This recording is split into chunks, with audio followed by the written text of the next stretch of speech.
عدالت کی ڈائریکشنز ہیں 14 مئی کو الیکشن کروانا پنجاب میں، کیا دیکھ رہے ہیں؟ 14 مئی تو قریب آ رہا ہے، الیکشنز ہوتے ہوئے نظر آ رہے ہیں یا نہیں؟ مجھے 14 مئی کو الیکشن ہوتے ہوئے تو نظر نہیں آ رہے. اس کی وجہ یہ ہے کہ پاکستان میں جو اس وقت حکومت ہے جو خود کو کہتی ہے کہ ہم دستور کے تابع ہیں، اس حکومت نے ڈیلیبریٹلی دستور کو توڑا ہے اور یہ دستور کو توڑنے پر مصر ہے اور اپنے اس اقدام کو کہہ رہی ہے کہ میں نے عین دستور کے مطابق فیصلہ کیا ہے. یہ بالکل اسی طرح کا استدلال ہے جس طرح کا جنرل پرویز مشرف کہا کرتے تھے کہ مجھے خاموش لوگوں اکثریت کی حمایت حاصل ہے.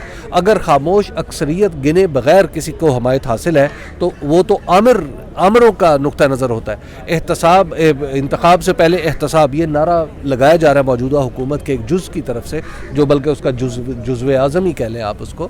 جب ان کی طرف سے یہ نعرہ لگایا جاتا ہے تو یہ تو آمروں کا نعرہ ہوا کرتا ہے.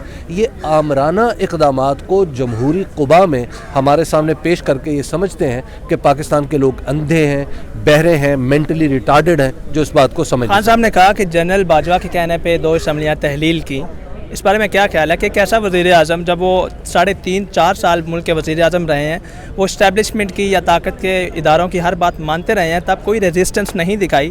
جب وہ جیسے ہی نکلے اقتدار کے ایوان سے، وہ فوج کے بھی خلاف ہو گئے، وہ عدالت کے خلاف بھی بیان دینے لگ گئے. تو ایک صحافی کی نظر میں ایک وزیر اعظم کو ایسے کیسے دیکھتے ہیں آپ؟ ایک سیاستدان ہمیشہ یہی کرتا ہے، سیکھتا ہے، تجربہ حاصل کرتا ہے اور پھر جو اس تجربے کی بنیاد پہ فیوچر کا کورس آف ایکشن اس کا تعین کرتا ہے. اب آپ یہ بتائیں کہ پاکستان کے اندر جب یہ معاملہ حل نہیں ہو رہا کہ اسٹیبلشمنٹ کا یا اسٹیبلشمنٹ بزرگوں برتر ہے یا ووٹ کی قوت جو ہے وہ پاکستان کے اندر تبدیلی کا باعث بن سکتی ہے یا کچھ اور چیزیں ہیں، یہاں پر جب یہ سوال طے نہیں ہوگا تو اس کے اوپر بات نہیں ہونی چاہیے کیا؟ مطلب ایک حیثیت ہے وزیر اعظم کی. وزیر اعظم جب اپنے عہدے پر ہوتا ہے تو اس کے اوپر 10,000 قسم کی پابندیاں ہوتی ہیں. اس کی کہی ہوئی ایک بات کا پاکستان کے اندر بھی مطلب ہے اور پاکستان سے باہر بھی مطلب ہے. جب کھل کے ڈیبیٹس اسی وقت ہوتی ہیں جب لوگ اپنے عہدوں سے ہٹتے ہیں، تو اس میں تو کوئی مجھے خرابی کی بات تو نظر نہیں آ رہی. کہتے ہیں کہ جب اس وقت عمران خان پورے پاکستان میں سب سے زیادہ مقبول سیاستدان ہیں، اور اس میں عمران خان کا کمال ہے یا پی ڈی ایم کی خراب کارکردگی کا کمال ہے؟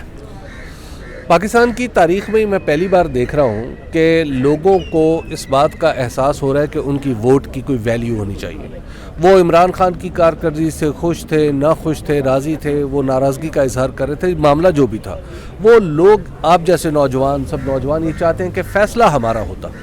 آپ کے فیصلے کا استحقاق چونکہ چلا گیا، اس لیے اس کے نتیجے میں جو ریزنٹمنٹ پیدا ہوئی ہے وہ آپ کو عمران خان کی مقبولیت میں نظر آ رہی ہے. اور اس کے بعد پی ڈی ایم نے جتنے دعوے اور وعدے کیے تھے کہ جناب ہم آئیں گے تو ڈالر کو یوں کر دیں گے، ہم آئیں گے اکانومی کو یوں کر دیں گے، ہم آئیں گے تو گورننس کو یوں کر دیں گے، ان میں سے کوئی ایک وعدہ بھی، کوئی ایک دعویٰ بھی پورا نہیں ہو سکا. ایسا لگتا ہے کہ نالائکوں کا ایک گروہ ہے جس نے صرف جتھا بندی کی ہے اور اس کے بعد حکومت پہ آ گیا. پی ڈی ایم اور حکومت، اپوزیشن اور پی ڈی ایم کے درمیان اس وقت عدالت کے کہنے پہ مذاکرات ہو رہے ہیں. پہلی بات تو یہ کہ عدالت کے پاس ایسا کوئی اختیار ہے کہ وہ سیاستدانوں کو کہے کہ ایک جگہ بیٹھیں اور کسی خاص معاملے پہ بات کریں. دوسری بات یہ کہ ان مذاکرات کا کیا نتیجہ نکلنے والا ہے؟ اب تک تو مذاکرات جب بھی ہوئے ہیں اس کے نتیجے میں عمران خان نے پہلی بار کہا کہ مذاکرات میں کرنے کے لیے تیار ہوں تو اگلے دن اسلام آباد پولیس ان کے وارنٹ لے کے پہنچ گئی. پھر کہا مذاکرات کرنے کے لیے تیار ہوں تو اگلے دن ان کے گھر پہ حملہ ہو گیا. پھر کہا مذاکرات کرنے کے لیے تیار ہوں تو وہ اسلام آباد تھے تو ان کے گیٹ توڑ دیے گئے.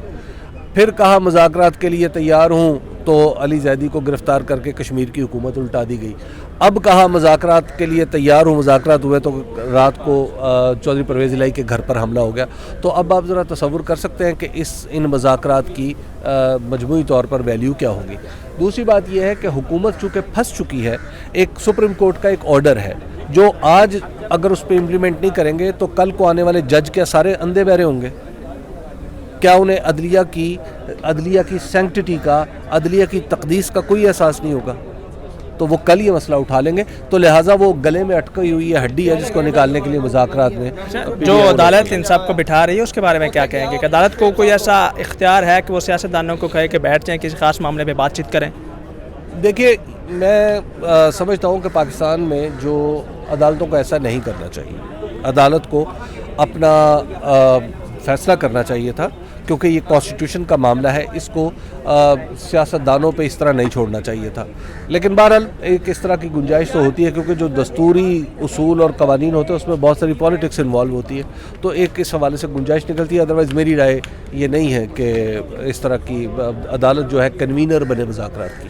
کہا جا رہا ہے کہ توہین عدالت، لیکن اس کے مقابلے میں توہین پارلیمنٹ کا اب دیکھا آپ نے کہ وہ بھی آوازیں اٹھ رہی ہیں، اور شہباز شریف صاحب نے ووٹ آف کانفیڈنس لے بھی لیا. توہین پارلیمنٹ ایک بے معنی لفظ ہے، ایک لغو اصطلاح ہے، اور جس کو انگریزی میں کہتے ہیں ایبسرڈ.